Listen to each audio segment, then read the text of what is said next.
garoonka kubadda cagta ee xaaji daahir stadium waxaa ka socda tartanka kubadda cagta ah oo loo qabtay dhallinyarada kala duwan ee magaalada boorama waxaana tartankan ka soo qayb galay 24 kooxood oo ka kala socda dhammaanba xaafadaha kala duwan ee magaalada boorama waxaana koobkan iyagu soo agaasimay kooxda dawladda hoose ee magaalada boorama ku ciyaarta ee xaafadda Sheekh Cali Jawhar ee midnimo waxaana maalgelisay ururka dhalinyarada ee SAYS ciyaar aad u qurux badnayd ayaa dhex martay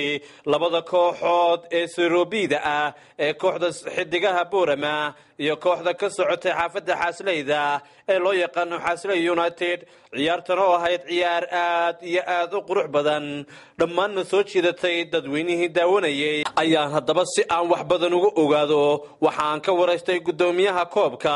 Mr. Ayub oo iga waramay halka uu koobku marayo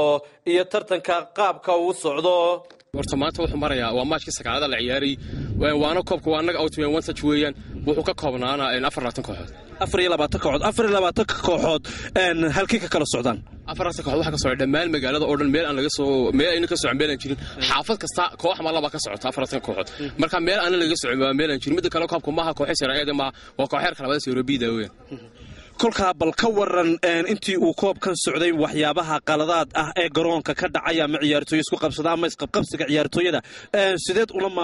u maamushaan dawladda tacaashan والله horta run ahaantii ilaaha ma hadal dhamaan noo suurso galiyay ciyaar ka sanad ku dhamaato waa matchka socdo matchka 9 san hore soo sheegay 8 kale ka horeysay wali ma arkin laba qof ama laba dhalinyaro oo garoonka isku jiijidanaysa wax booq wali ka dhacna ma jirto dad booq dhici lahayn koobkuna si socod lagama yaabin laakiin wuxuu ku sii socdaa dadkaas oo gala qabsaday isboortiga iyo wax kubadda waxay ahayd marka wali si wanaagsan loogu socotaa hawshu wax is qabsatay oo dib wali naga soo gaadhay ma jirto waxaan wala macaamulnaa dadkana waxaan sameeynaa kooxda dawladda hoose farbaanta way laashin laatan ciyaartooy sidaa wadaadka waxa meesha tagan waa ciyaartooyda kooxda dawladda hoose garoonka ku soo wareegaan way iskala qaybiyaan qayb waxay qaabirsan qayb albaabka laga soo galayo garoonkan waxa yimaada saddex galmo saay dadku si raali galiyoon marka garoonka waxay ku soo wareegaan ilaaliyeen dadkuna taarboonka la faliisiyo intii ciyaartoyda gudaha loo daayo ciyaartan oo ahayd ciyaar aad u qurux badan oo labada kooxoodba soo bandhigeen ayaa qaybtii hore waxa lagu kala nastay hal iyo eber oo ay ku gacan sareysay kooxda xidigaha balse qaybtii dambe ee ciyaarta ayaa kooxda Xaasleydu waxay heshay gool balantiya halkaasi oo ay ku barbaraysay haddaba waa sidee dareenka ciyaartooyada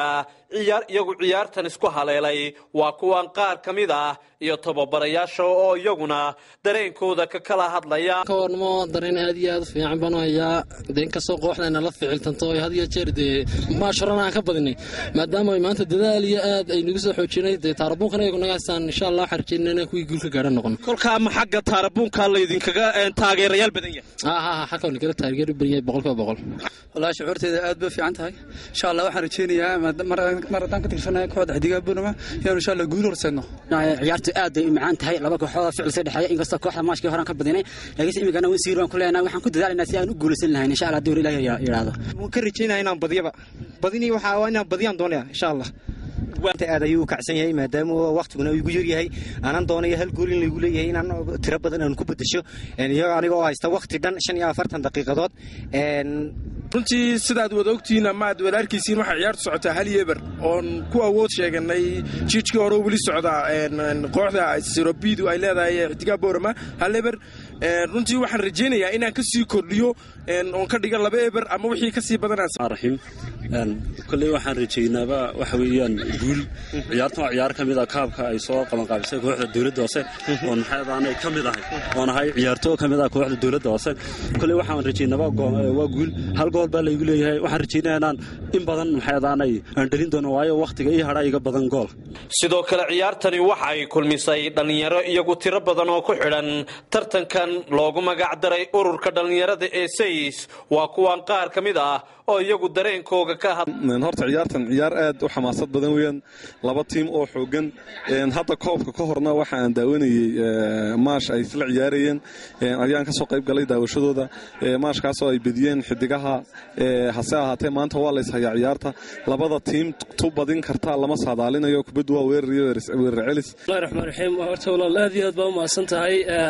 sida ciyaarta ka muuqata waxaan arkayaa laba tiim oo isku awooda walow aan maanta aanu taageersanahay kooxda Xaslida United oonan la fikirahayn saaxiibkii Siki Cabdi Bade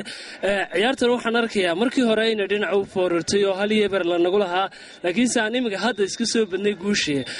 haddii aan fursadan ciyaartan ayaa guntii iyo gabagabadii waxay ku soo dhamaatay balantii gool ku laag ah oo ay fursadii ugu dambeysay ay ku guuleysatay kooxda ku ciyaaraysay kooxda Serobiida ee xidigaha Boorama halkaasina gool ku laag uu goolaliigu ku laagayay oo halkaasi lagaga qabtay guushuna ay ku raacday haddaba ciyaartan oo faahfaahsan waxaad ku daawan doontaan barnaamijyada kale Axmed Deeriye Ciiltire Raya TV garoonka kubadda cagta ee Xaaji Daahir Stadium